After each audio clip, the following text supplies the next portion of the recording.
चलिए फ्रेंड्स, हमें स्टार्ट करते हैं मार्जिनल कॉस्टिंग की आरटीपी। और ये आरटीपी है नवंबर 2020। मार्जिनल कॉस्टिंग आरटीपी नवंबर 2020 का है। आरटीपी नवंबर 2020। ये चलिए, J Limited manufacturer of product Y analysis of income statement indicated the profit 250 lakhs, sales on a 5 lakh units, fixed cost 100 lakh, which appear to high. Existing selling price rupees 680 per unit. Existing selling price 680 per unit. The company is considering revising the profit target to 700 lakh. ये revise profit target है, अभी का profit ये है, revised profit target आपको 700 lakh. You are required to compute break even point on existing level of units and this break even sales unit and rupees में निकालनी है आपको। तो यहाँ पे आपका सेल्स यूनिट ये है और सेलिंग प्राइस पर यूनिट ये है और वेरिएबल कॉस्ट नहीं दिया हुआ है। तो यहाँ पे सबसे पहले हम क्या निकालेंगे, वेरिएबल कॉस्ट निकालेंगे। तो working note first, calculation of variable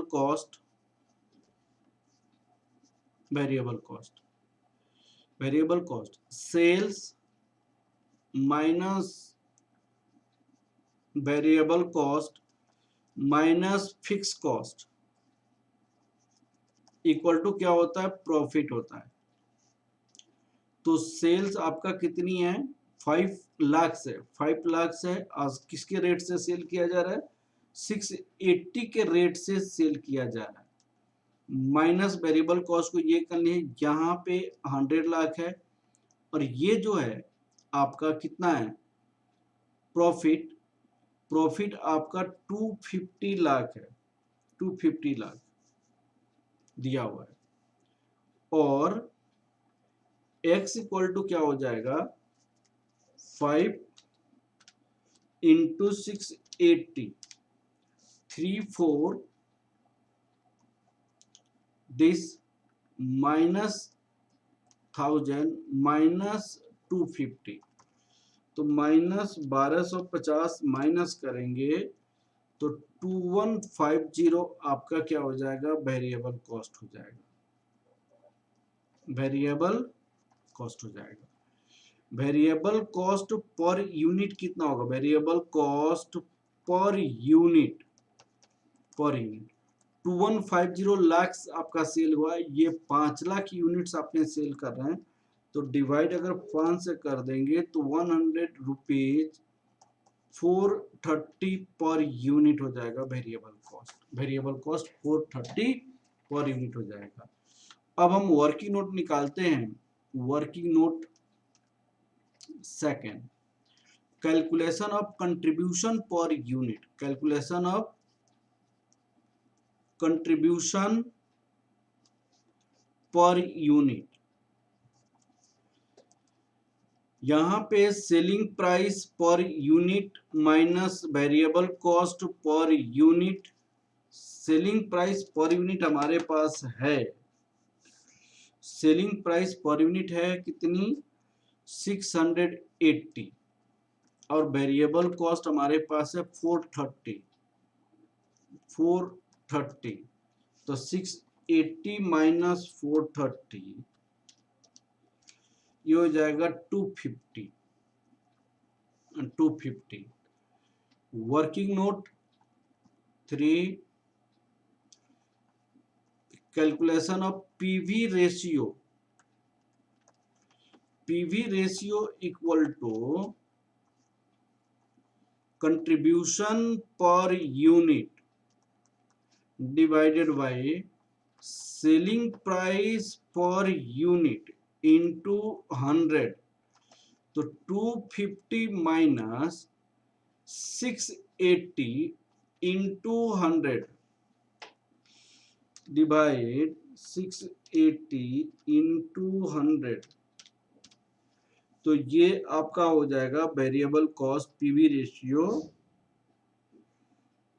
आपका कितना निकल जाएगा 36.76%। अब आपको निकाल सकते हैं सब कुछ। चलिए अब सबसे पहले क्या पूछा है, break even sales revenue. First part का answer, answer of first part, break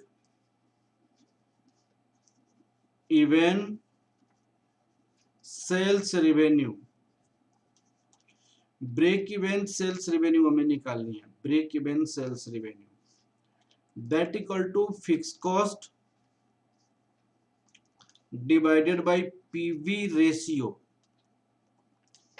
fix cost हमारे पास 1000 लाख है और पीवी रेशियो 0.3676 है, तो ये हो जाएगा ₹2720 लाख, ₹2720 लाख। और आपको पूछी गई है break even sales units, break even sales unit. तो fix cost divided by contribution per units, तो 1000 divided by contribution per unit हम निकाला था 250। तो यहां पे आपको हो जाएगा 250। तो ब्रेक इवन सेल्स यूनिट कितना हो जाएगा 1000 डिवाइडेड बाय सेल्स यूनिट, ये 4 लाख हो जाएगा। ये सारे लाख्स में है, 4 लाख हो जाएगा। ये लाख्स में डाटा है, ठीक है ना। अब आपसे क्वेश्चन देखा जाता है क्या, break even point existing levels in units and rupee. ये फर्स्ट पार्ट हो गया। Number of units required to sold to earn the target profit. Target profit हमें अब 700 लाख है, तो उतनी प्रॉफिट के लिए कितना यूनिट सेल करना पड़ेगा। सेकेंड पार्ट का answer, answer of second part,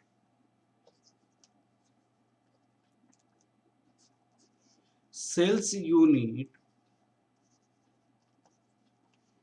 for target profit, fix cost plus target profit divide by contribution per unit, contribution per unit. Fix cost आपके पास 1000 है, टारगेट प्रॉफिट कितनी है यहाँ पे क्वेश्चन में देखिए, टारगेट प्रॉफिट 700 लाख है, 700 लाख।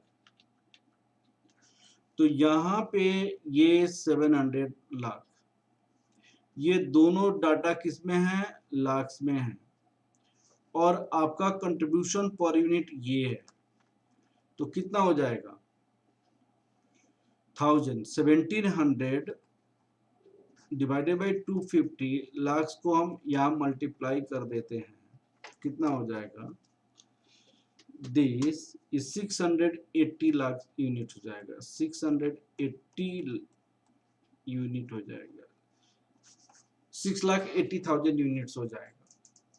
अब तीसरे पार्ट में क्वेश्चंस क्या पूछी गई है, profit with 10% increase in selling price and drop in sales volume by 10%, sales volume 10% drop करेगा। अब तीसरे पार्ट का आंसर चेक कीजिए, answer of third part,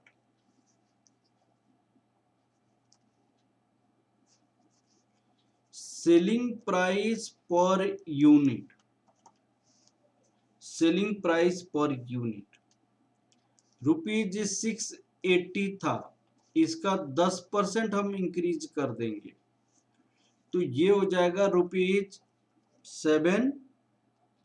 48. Sales volume decreased by 10%. Sales volume आपका अभी 5 लाख था,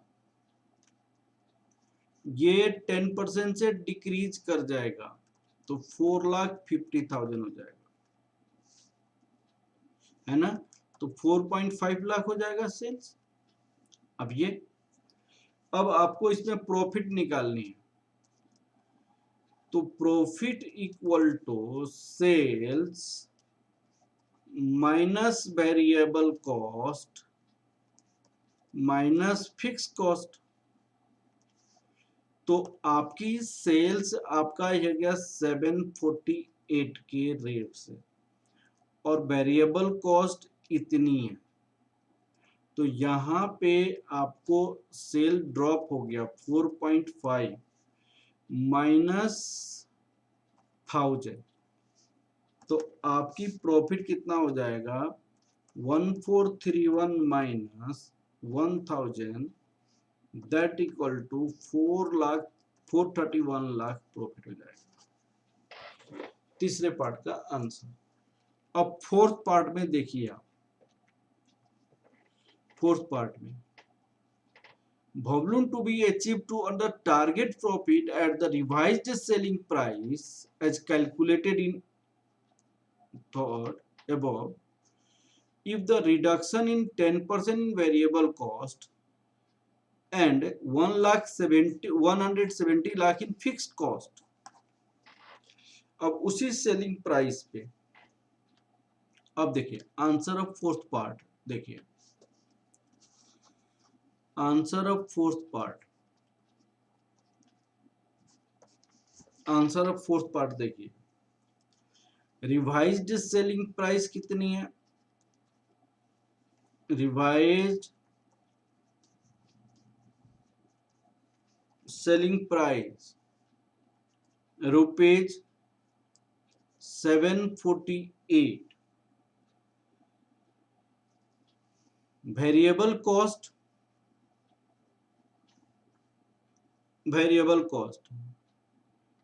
430 था, माइनस 10% ऑफ 430 माइनस 43, ये हो जाएगा 387। कंट्रीब्यूशन पर यूनिट कितना हो जाएगा, per unit rupees 361। fixed cost is also going to decrease, fixed cost 1000 lakh minus 170 lakh 830 lakh हो जाएगा fix cost. Number of unit required to sell, number of units required to sell for target profit 700 lakh. इसका formula क्या हो जाता है, fix cost plus target profit divided by contribution per unit, contribution per unit. अब आपके पास fix cost कितनी हो गई 830, 700 लाख 361, ये लाख्स में डायरेक्ट आप लिख दीजिए, इतना 4,23,823 यूनिट्स आपको सेल करना पड़ेगा। तो इस तरह हमने सारी क्वेश्चंस कंप्लीट किया। ये क्वेश्चन आरटीपी कंप्लीट किया नवंबर 2020। Okay, thank you class.